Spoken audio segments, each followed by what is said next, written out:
Good evening, everybody. Keith Schweigert here alongside Jeff Reinhart from LankSports.com. We're here to put to bed Week 7 of the Lancaster-Lebanon League high school football season.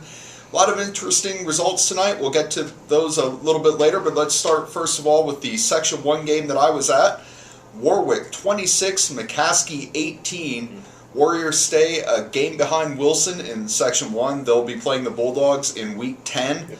If they can somehow get to Week 10 without another loss, that game will be for a share of first place. Good game for the Warriors. Darren Thompson didn't get his 200 yards tonight for the first time since Week 1. Stop the presses. But he did get 185 yards and had 3 touchdowns and was the main workhorse for the Warriors. I think he carried it 45 times.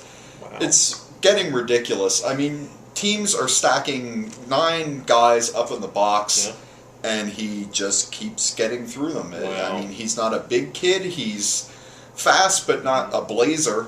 And somehow he just keeps eluding these tacklers. A lot of it's on second effort.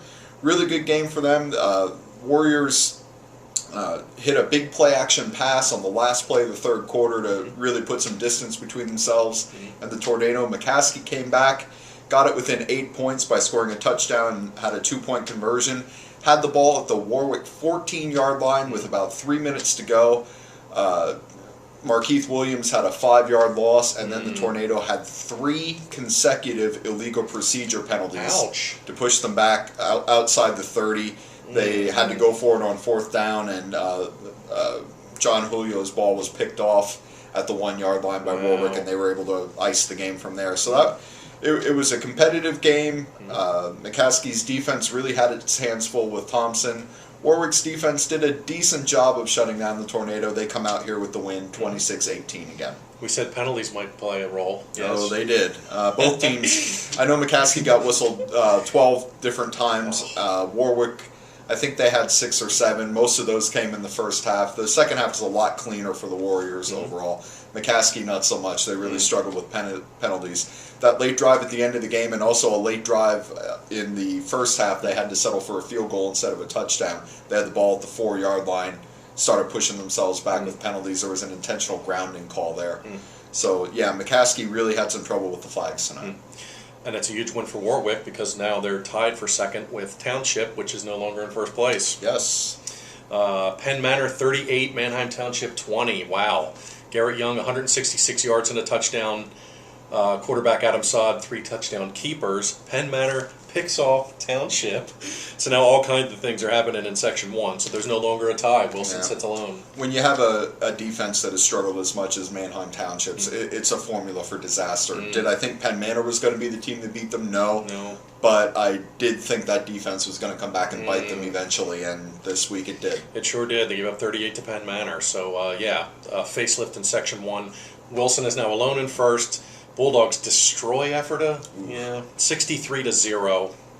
Rodney Gillen 4 touchdown runs. Zach Swiezik's back, took some snaps, had a touchdown run. Seth Klein started, but Zach got in and got some snaps. Wilson, already the top-ranked D coming into the league, 153 yards a game against Ephrata, 64 yards and 3 first downs. Ouch. Wow. So Wilson's defense just gets better every week. Welcome to Section 1, Ephrata. Yeah. Wow, tough one. A couple weeks in a row there that they haven't even cracked 100 yards total. Hempfield 28, Cedar Crest 13. Michael Murr 2 touchdown runs. Knights pile up 293 rushing yards. Cedar Crest gets 383 total yards and loses and goes to 0-7. And Cedar Crest's defense is, I mean, it's awful. There's no way to sugarcoat it. They're the worst in the league in defense in terms of yards allowed. Hempfield came in as the league's worst offense in terms of yards allowed, and they got their yardage and their points against Cedar Crest. So, ouch. Yes, they did. Big time. Let's move on to Section 2 now. And Jeff, you were at the big rivalry game with Manheim Central and Conestoga Valley. Tell us about that one. 15-8, Barons win. First half was ugly, 0-0. You even chimed in and said, good Lord, isn't anybody scoring over there? 0-0 at the half. CV had 2 first downs. Central had 49 yards, 0 passing yards, and 1 first down in the first half.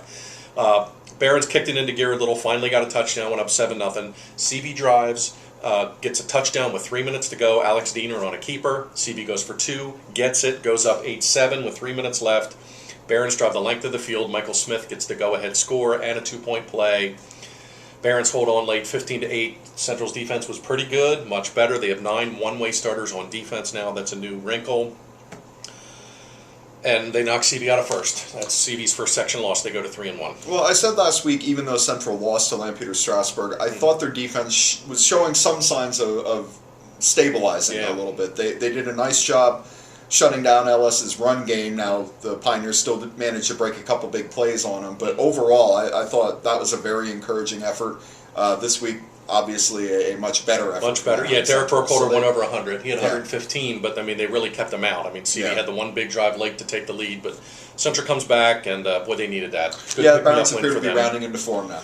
No doubt about it. Okay, elsewhere in Section 2, LS rolls. They go to 7-0, 42-7 over Garden Spot. Dan Neff 2 touchdown runs. Christian Del Rossini a 41-yard fumble return for a score. Solanco beat Lebanon. 4 losses in a row for Lebanon. 34-27 Solanco. Joe Welk 3 touchdown runs, including a 70-yarder. Tyler Stitz with a 48-yard pick return, pick 6. This one surprised me. Probably surprised a lot of people. E-Town 22, Cocalico 21. Andy Broll to Ryan Brown late and a 2-point play to take the lead for good. Bears knock off the Eagles.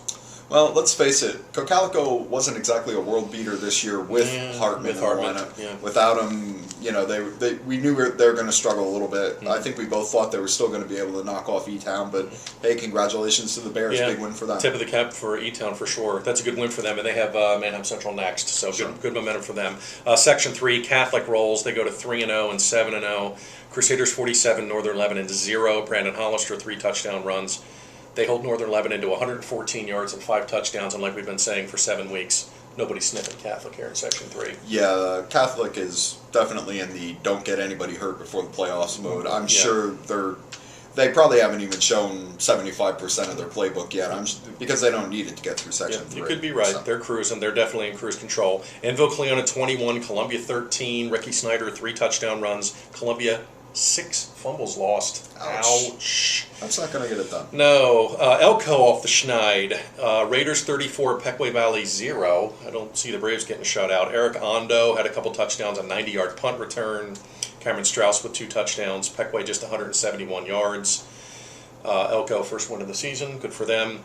And the lone non-leaguer, Trinity 40, Donegal 6. Trinity gets 401 yards, led 33-0 at the half. 5 wins in a row for the Shamrocks, who lost to Catholic on opening night. Snaps Donegal's 2-game winning streak.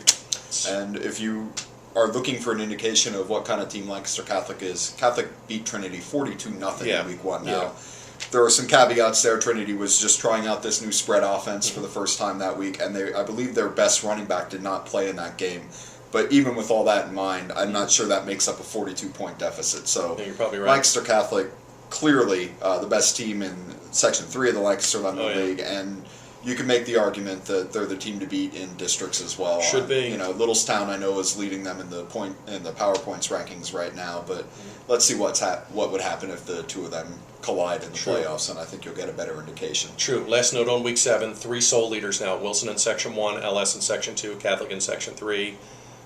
They're all undefeated, and section leaders with 3 weeks to go. Time's flying. Yes, all 3 section leaders in the driver's seat now. As long as they keep winning, the titles are theirs to keep. You got it. So that's Week 7, everyone. Thank you very much for visiting us in LikeSports.com. Have a great weekend, and come back, see what we got in store next week. Have a good one.